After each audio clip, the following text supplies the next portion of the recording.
Good morning! Magluluto ako ng ulam na may bulaklak ng malunggay.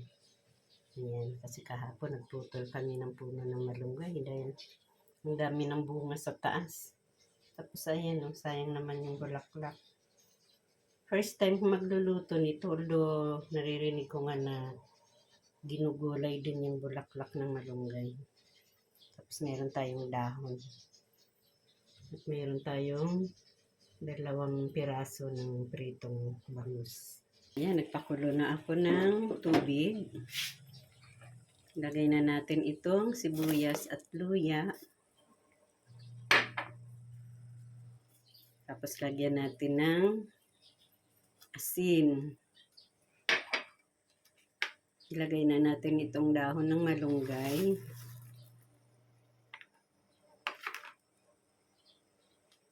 Tapos, isunod na rin natin itong bulaklak ng malunggay.